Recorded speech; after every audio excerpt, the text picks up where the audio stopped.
Supreme court کے اندر ایک تو سائفر کیس آ چکا ہے اور دوسرا جو عدالت کا دائرہ کار ہے اس کو بھی چیلنج کر دیا گیا ہے. تیسری درخواست جو سائفر کیس میں عمران خان صاحب کی آ چکی ہے وہ ہے فرد جرم کی. شعیب شاہین صاحب ہمارے ساتھ موجود ہیں، کور کمیٹی کے سینئر ممبر ہیں. سر، سائفر کا مقدمہ اب باضابطہ طور پر ایک قسم سے سپریم کورٹ میں آ چکا ہے، لیکن ابھی تک سماعت کے لیے مقرر نہیں ہو رہا. پہلے تو اس کے اوپر اپڈیٹ بتا دیں کہ کیا ہو رہا ہے، کیوں نہیں مقرر ہو پا رہا ابھی تک؟ قابل افسوس بات ہے کہ جو ضمانت کا کیس ہوتا ہے وہ فوری طور پر لگتا ہے، اور ضمانت بعد از گرفتاری جو ہوتی ہے اور نوٹسز آلریڈی چلے گئے ہوتے ہیں جی، اور وہ میکسیمم 3 سے 4 دن یا 1 ہفتے میں لگ جایا کرتا ہے. مجھے نہیں پتا 2 ہفتے سے زائد ہو چکے ہیں اور ابھی تک ڈیٹ فکس نہیں ہوئی، حالانکہ بینچز اویلیبل ہیں، کسی قسم کی کوئی رکاوٹ نہیں ہے، کسی قسم کا کوئی ایشو نہیں انوالو ہے. تو اب اسی سے تو انصاف کے اوپر جو ہے، انصاف اور قانون کے دوہرے معیار کے اوپر سوالیہ نشان اٹھتے ہیں. تو میرا نہیں خیال کہ اس طرح کا طرز عمل کو سپریم کورٹ سے ہم ایکسپیکٹ کر سکیں یا رجسٹرار آفس سے ہم ایکسپیکٹ کر سکیں کہ آپ بیل بیفور ریسٹ کے اس کے بعد جمع کرائے جانے والے جو پٹیشنز ہیں وہ لگ چکی ہیں.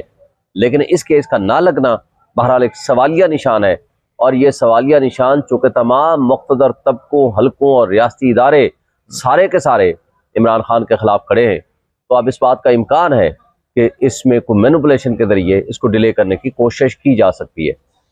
یہ ایک بینچ ہے 3 رکنی سردار طارق صاحب کی سربراہی میں، اس کے اندر سائفر لگائے جانے کی اطلاعات ہیں کہ سائفر کیس ان کے 3 رکنی بینچ جو ہے وہ اس کی سماعت کرے گا، لیکن وہ 1 ہفتے کی چھٹی پر ہیں بیٹی کی شادی کی وجہ سے.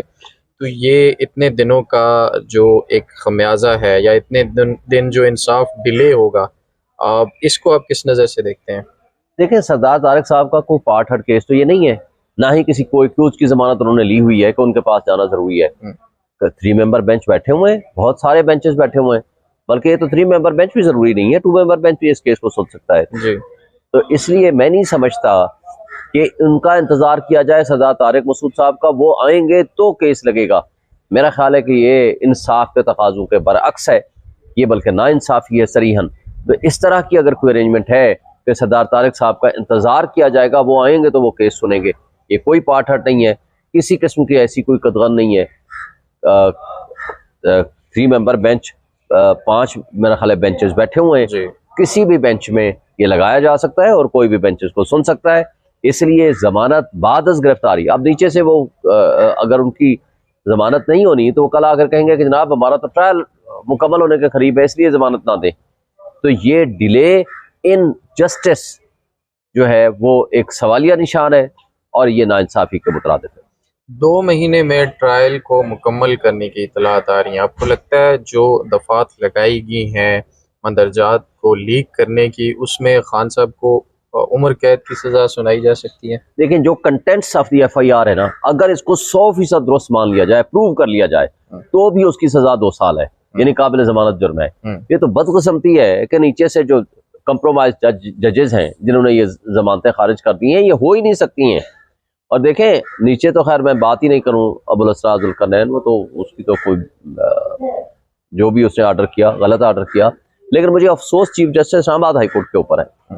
وہ کہہ رہے ہیں کہ سپریم کورٹ نے یہ کہا ہے کہ سازش نہیں ہے. جی حسن مجید کی یہ سٹیٹمنٹ ہے. بھائی سازش کا کرداروں کا تعین تو اسی ججمنٹ سپریم کورٹ میں لکھا ہوا ہے کہ وہ کمیشن کرے گا. تو کیا گورنمنٹ نے کمیشن بنایا؟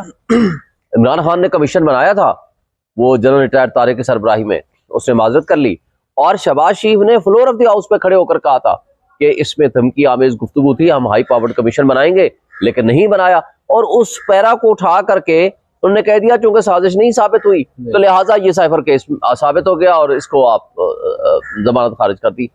اس طرح انصاف کا قتل جس طرح ہو رہا ہے، جس طرح ناانصافی نیچے سے ہوتی ہوئی آ رہی ہے عمران خان کے ساتھ، اور جس طرح غیر منصفانہ فیصلے نواز شریف کے حق میں آ رہے ہیں، وہ آپ نے دیکھ لی ہیں. سپر سپیڈ سے اس کے حق میں فیصلے آ رہے ہیں، اسی سپر سپیڈ سے ہمارے خلاف فیصلے آ رہے ہیں، اور وہ جو دوہرا معیار ہے وہ ساری دنیا، ساری پبلک، ساری قوم دیکھ رہی ہے. ایک بات جو ہے نا وہ بہت سر عام ہو رہی ہے ابھی کہ نواز شریف صاحب بالکل خاموش ہیں. آپ کو کیا لگتا ہے وہ اس نئی جو شادی ہوئی ہے ان کی اس سے ناخوش تو نہیں ہے؟ دیکھیں ناخوش اگر ہوتے تو وہ آتے ہی نا. وہ ایک انہوں نے سو کارڈ بیانیہ دیا تھا، اور وہ جو آنکھ کا تارا ہیں وہ ادھر سے ابھی 8 گھنٹے نہیں ہوئے تھے وہ ابھی اس نے کپڑے نہیں تبدیل کیے تھے، بھاگم بھاگ اسی طرح واپس چلے گئے، جا کر کے بیانیہ تبدیل کرائے. نہ صرف بیانیہ تبدیل کیا، وہاں بیٹھ کے جو ایک ریاست کے اشتہاری مجرم کو ریاست کا ملازم ڈاکٹر فیصل جس طرح پروٹوکول دے رہا تھا وہ آپ نے دیکھ لیا، جس طرح اسلام آباد ایئرپورٹ پہ ان کا پروٹوکول ہوا وہ سب آپ نے دیکھ لیا، جس طرح لاہور میں ایک سی سی پی او وہ ان کو سلوٹ مار رہا ہے وہ آپ نے دیکھ لیا. اگر اشتہاری مجرم کا یہ پروٹوکول ہے تو مجھے بتا دیں کہ تمام پھر ریاستی مجرموں کو آپ ایلیٹس میں شامل کر لیں، ان کو سب کو پروٹوکول دے دیں اور 25 کروڑ عوام کے اوپر نا انصافی اس کے اوپر پھیلا دیں، تو اس سے بڑی بدقسمتی ہماری کیا ہوگی؟ بے شک مجرموں کے خلاف بات کرنا آج کل جرم ٹھہرا ہے.